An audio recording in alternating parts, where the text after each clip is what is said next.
Welcome to the future and Seeking Delphi episode number 8, Inventing the Local Future. I'm Mark Sackler. When you tell somebody you're a futurist, you often get a snarky response. Something like, okay, predict my future. As any futurist knows, predicting the future is a dicey business. We construct scenarios, sometimes make forecasts, and try to help steer organizations and society as a whole towards anticipating change and choosing better long-term alternatives. Over 150 years ago, Abraham Lincoln said that the best way to predict your future is to create it. More recently, computer scientist Alan Kay said that the best way to predict the future is to invent it. When we think of the state of today's digital world, it recalls visionaries who, in the past, were inventing a future that is now our present. Names like Alan Turing, Stephen Jobs, and Tim Berners-Lee come to mind.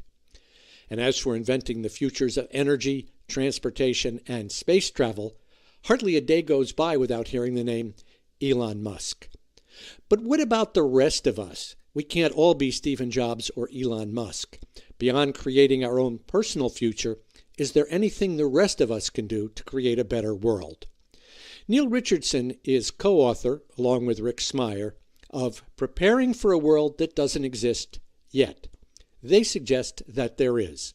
Both are significant players in communities of the future. It's an organization dedicated to better decision-making at the local level in a rapidly changing world. I spoke recently with Neil about the book and communities of the future. Neil, welcome to Seeking Delphi. I'm really happy to be here this morning. Thanks for inviting me on. Neil, let's begin with a little bit. If you can give me just a little bit of your background and what brought you to write this book along with your co-author, Rick Smyer. Yeah, well, I'm Director of Continuing Education at the University of the District of Columbia. And I'm also the founder of a consulting organization called Emergent Action. And Emergent Action is part of a network of futurists and people who want to understand how to work with the future better. It's called Communities of the Future.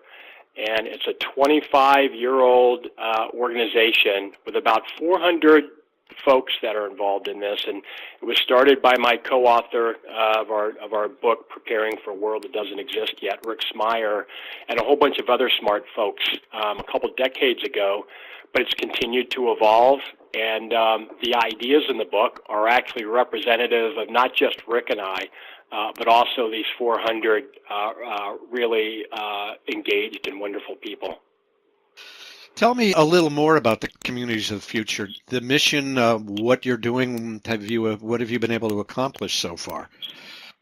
We've been, so the idea is to work with leaders of all types on change.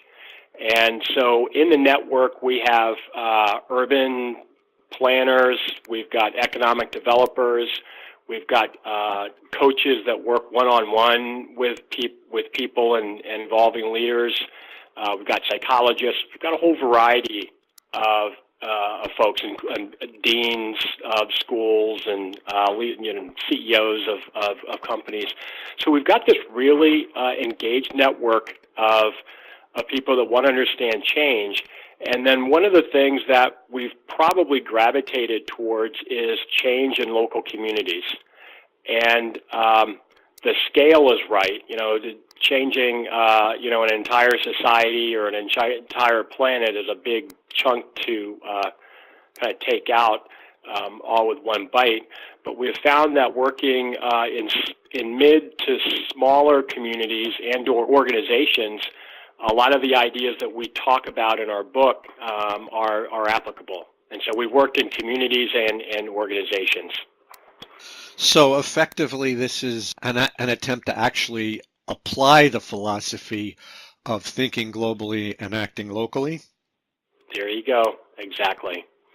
In the book, a theme that starts out right from the beginning is the notion of a second enlightenment. Talk to us about that and what that means and how it may or may not be accomplished. Well, our book is hopeful.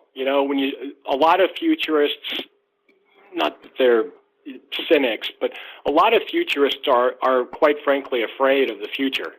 And there's a lot of scenarios to cause us to be afraid. But our book and our ideas and the folks we work with are hopeful, because we do think the next 10 years are going to be a little bit rocky, and if we can survive the next 10 years, I think things are going to look good. But our understanding of the different scenarios that we've looked at is that once the boomers kind of die out and a new generation of leadership begins to sort of take hold of things, both Gen X and the millennials, because they're going to be back in when the way boomers approach leadership is you basically don't become a leader until you become a certain age and you've had certain experiences. The way we see the future, it's going to be purely based on talent, based on ability to do things. But that's kind of another story. But our concept of a second enlightenment is that every few hundred years, Western civilization has seemed to change and transform. Peter Drucker had a really good quote about that. And Peter said that we're living through such a time now, and he said this about 10 or probably 15 years ago. And what we're seeing is in this transitional time, which we also call the integral age, depending on what group I'm talking with, we might call, we'll call it the second enlightenment, or we'll call it the integral age. But this transitional time is really interesting because for the very first time in history, there's actually at least 4 economies in churn simultaneously. And so each of those economies has a different mindset. So we've got obviously a manufacturing economy going on, we're the last stages of that here in the United States and in parts of the West, and that is, less depending on who you speak with. But we're also in a knowledge economy that we've been in, that much of the country and much of the Western Hemisphere has been in for the last 10, 15 years. But there's still the vestiges of an agricultural economy. And there's a new economy that we see emerging now called the creative molecular economy, which is much more organic and different. So in this transitional era, which is going to be dynamic and it's going to be very unpredictable, but again, we think it's going to be hopeful. We believe that the world is going to end up in a place which is much more harmonious in a way that we're going to be working together in smaller groups of dialogue and groups of scale. And we get there through different kinds of dialogue, which we call futures generative dialogue. But we're going to get there despite the unpredictability and the friction that we're all going to experience. But the original Enlightenment surfaced out of Glasgow and Paris and Rome, and it, like today, the first Enlightenment sort of started in pubs and outside of the church and outside of universities. They were all coming out of the revolt against the church, and so reason became really important in the first Enlightenment, and so it bubbled up actually outside of the major institutions in society. And if you look around today, you see those same things happening. People are wanting to become more involved and engaged from the bottom up. And if there's something that we've seen over the last 40 or 50 years, certainly since the end of World War II, change has usually come from the top down. And right now, people want to become involved. And so the conversations and the change is happening much more at the grassroots level. And they're upset. People are upset when they don't have a way to get their voices heard. And I think that's some of the things that we're experiencing with a recent election here in the United States. Let's talk about some of the concepts that you discuss under the heading of the Second Enlightenment and what's going to empower it. And I'll start with one that you just mentioned, and that is creative molecular economy. Because the thing that came to mind with me when you got to that fourth economy was the sharing economy. Is that just another name for the sharing economy, or is the sharing economy part of it? Certainly, yeah. I think that the sharing economy is part of it. The way, Ubers, who knows if we're probably not going to own certainly as many cars in the next 5, 10, 20 years. But when we talk about a creative molecular economy, it's about Bitcoin. It's about different kinds of ways that we use money and we think about finance.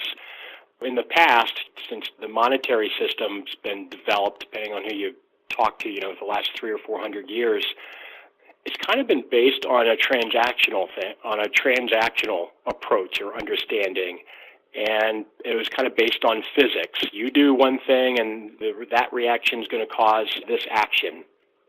We see the creative economy as more dynamic and molecular and probably based more on biological concepts than of rigid and predictable transactional concepts. And so the molecular economy is going to involve all kinds of questions about who owns what. And how do we think of ownership? And is wealth and our riches really dependent on what's in our bank account, but what's in our brains and our lives and the type of work that we do? So it's going to be more creative. So it's going to be the creative economy. The creative molecular economy is going to be, we think, drastically different than the current one. It's going to take hold over the next 20 or 30, 40 years, and we think that's going to be it's going to be here for a long time once it does take hold. But Uber and Airbnb and things like that are certainly signals and trends that's coming down the pike. Let's move on to another concept in the book that I kind of find fascinating, but I'm having a little trouble getting my own arms around, and that is something you call the master capacity builder. Tell us about that and what that means. Yeah, well, it's going to be critical, if we make it to the next 10 years, that people approach the world in a completely different way. And so we feel like one of the ways that we've seen positive things happen in society are that people literally coach and mentor and manage and nudge people forward. And so the master capacities are literally skills that we teach emerging leaders on how to become more effective at change, whether it's in their community or their organization or, literally just their life. But there's, in sort of reframing the way that leaders think, we have to basically get transformative leaders thinking differently than making decisions based on short-term issues and begin getting leaders to think about the long term. And there's a whole series of things that we do in order to make that happen. It's not just a question of somebody, okay, yeah, I'm going to try to imagine what it's going to be like in 10 years. Well, there's actually exercises and there's techniques that we ask folks that we work with to use so that they can really take into account maybe, hopefully 7 generations like the Iroquois, asked us to do, but certainly in midterm futures. And we're seeing that with a lot of companies. I think Unilever has been really good at using a lot of these ideas. There's other big, large corporations, and then there's also a lot of people that are using it more and more in their daily work. Yeah, it seems to me that what you're really saying is that the master capacity builder is an activist futurist, or would that be a simpler way of putting it? Yeah. You should have helped us write the book. Yeah, that was certainly the kind of a quick synopsis. Yeah, we kind of see master capacities as sort of we call them transformational or integral leaders, and then we have other leaders who are traditional. And it's not a war between traditional leaders and transformational leaders. What we're really asking people to do is to embrace both. There are certain situations where you don't need anything super fancy, and strategic planning, as we've been doing it for the last 50 years, is fine to use. But if you're working on an issue that is vexing and difficult and keeps reemerging, well, you're probably going to have to look at another kind of approach to that. Call it adaptive planning. And we don't ever try to get across the message that, that old styles and traditional and conventional thinking is wrong. What we're simply asking is that you also add another layer to that. And again, we call these master capacities, and master capacity leaders try to do a better job at knowing when to use conventional processes and when to use transformational processes. One final question involving a concept in your book that I would certainly like to hear more about, and that is you suggest something called polycentric democracy as kind of the future of governance. Explain that to us. It's probably my favorite part of the book because it's the part of the book that I've had the most experience and joy working in. The concept was developed by Nick Hanauer, who co-wrote a book called The Gardens of Democracy a few years ago. And what the term means is that, again, the democracy is going through a transformation. It's worked well in the United States, technically have the oldest democracy on the planet. It's worked well for about 250 years, but we need to allow it to change. It's probably gone as far as it's going to go, using the Constitution as this sort of really fundamentalist, strict way to govern and make decisions. What polycentric democracy and the technique that we call mobile collaborative governance does is it creates opportunities for ordinary residents and citizens who are engaged and decide to educate themselves on current issues to become part of decision making. And so, for example, in Washington, D.C., where I've worked for 3 mayors here in the District of Columbia, and I was in charge of the strategic planning process around the turn of the century. And what we decided to do is the District of Columbia had come out of about 10 or 15 years of mismanagement. The federal government had taken it over because of the poor finances and the public services that we're getting. And the city hired a really sort of innovative, experimental mayor who wanted to change the way that the city worked fundamentally. And so we created a strategic planning process that asked the people to come in, the residents to actually come in and make decisions about how the discretionary budget of the city was going to be used. And so we created a dialogue process working with a really fantastic person named Carolyn Lukensmeyer. And we invited a whole bunch of people, thousands of people, down into the convention center. And a lot of folks said that, a lot of the newspapers, the Washington Post, said, "Oh, nobody's going to come to that. First of all, they don't trust government. They don't know enough about this new mayor, and they don't think you're going to do what you're going to say." Well, we, over the course of several months and smaller planning projects around the city that culminated in what we called a Citizen Summit, 4,000 people showed up to the convention center and spent an entire day working with facilitators. We trained over 400 facilitators, so every 10 people got their own facilitators sitting at tables, and they worked through worksheets, and they helped us to decide how to use all the discretionary money in the district budget.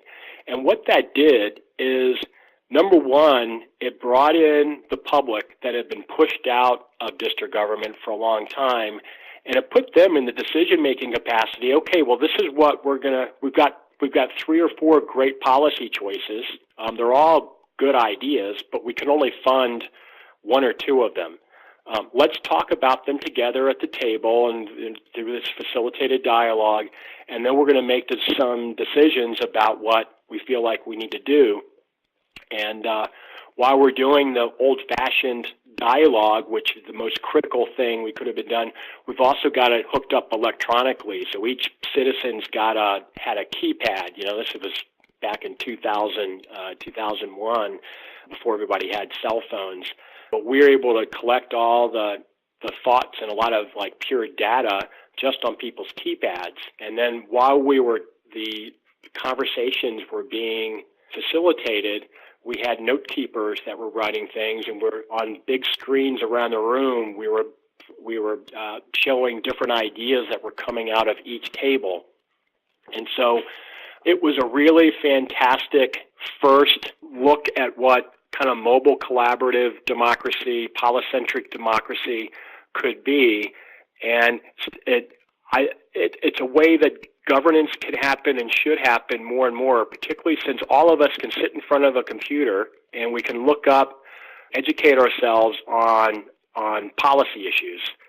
And through facilitated policy process, I think the governments, particularly local government, ought to bring in people and bring in their ideas to work with the policy experts and to create the conversations and the dialogue between the experts who have been looking at this stuff for however many years they've been doing it, but also bringing in the new ideas and more ideas that the residents will bring in by a little bit broader search. And I've seen it work a number of times. I consulted with a council member here in the district, and we literally used this process to create her platform, which was a sea change, because a lot of politicians, when they run for election, they do a phone survey to decide, what are my priorities going to be? And so it comes back from a phone survey, and they parse all, do all the analytics, and they get the data. Well, the way that this council member did things is she went out and had facilitated dialogue, and we found out the key issues. But more importantly, or just as importantly, we found out how people talked about these issues and what were their connective points and their passions around these issues. So we got a lot of things beyond just the data point, whether they like something or don't like something. We actually heard about their values and their hopes and their aspirations and their concerns through this kind of policy making. So there's a lot of things that are happening around this. I think there needs to be more, but I think we're going to see more, hopefully. And the book's begun to generate some of the conversations, quite frankly, in different places around how particularly mid and small towns begin to work. A theme that I picked up in the book, and you mentioned way back in the beginning of this interview, you mentioned the term integral. Can you explain to us what that is, what that entails? I mean, the futurists in our audience will understand it, but those that aren't trained futurists may not be familiar with the term. The integral movement was sparked by the philosopher Ken Wilber probably about 20 years ago, and he was part of a movement called, originally kind of moved out of transpersonalism, which was depth psychology, and included in that, they started including sociology, and they started including basically every sector of knowledge that was both the great discoveries of the West and also the wisdom of the East, and so they tried to combine that. Well, a lot of this transpersonalism, the integral movement became more formalized, and they started to look at the way that people and then also leaders evolve. And what they basically ask people to do, and it's a sophisticated system, but they ask people to really think about connecting the personal development with community organizational development, also the systems. And so when you're making decisions or you're doing anything in your life, you're considering at the same time, or as simultaneously as you can do, what it's going to do for you, what it's going to do for the people around you, and what changes in the actual system that you're existing in need to be taken account of. And all three or four of those quadrants are just as important, and they need to be taken into account. Because if you fix one thing, if you make a strong self, if you become a bodybuilder, and you make because you want to change your life, if you become a bodybuilder, but you're spending so much time in the gym that you're not actually going to look for work, and you're out of the job.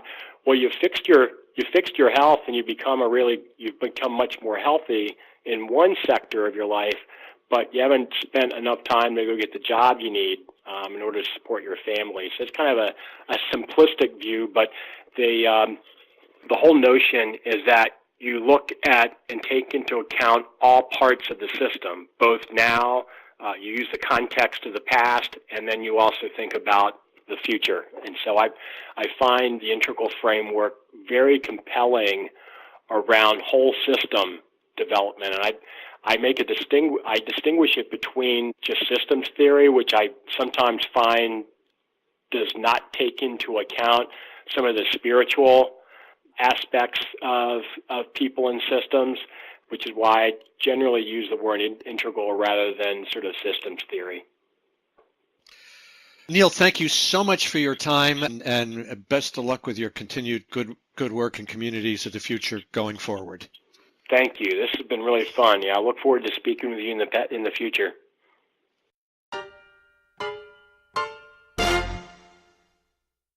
Preparing for a world that doesn't exist yet is essentially a blueprint for applying the mindset of a futurist to decision-making and planning in small to medium-sized communities, to inventing the local future. Links to this book on Amazon and Barnes & Noble can be found on the webpage for this podcast at seekingdelphi.com. In this week's news, EU Horizons 2020 is going all in on biocomputing. They've announced a €6 million grant to a team of researchers to develop a biocomputer that they hope will outperform quantum and conventional silicon-based computers. The device, if successful, will produce faster processing speeds at lower energy consumption levels than any computer currently in use. Next Big Future reported that India, China, and Japan will increase coal usage throughout the 2020s, potentially leading to more CO2 emissions and air pollution. They do plan to mitigate the damage with new technologies. However, it is noted that low-emission coal technologies still spew out 30% more CO2 than natural gas. Wired magazine reported that Facebook is working on an artificial intelligence algorithm to predict, and hopefully stop, suicides. Apparently, users broadcasting their suicide on Facebook is not seen as good for business. And finally, researchers at the Kyoto Advanced Telecommunications Research Institute have chosen to demonstrate the human mimicking capabilities of their robotic technology with a music video rap parody called Robot's Delight.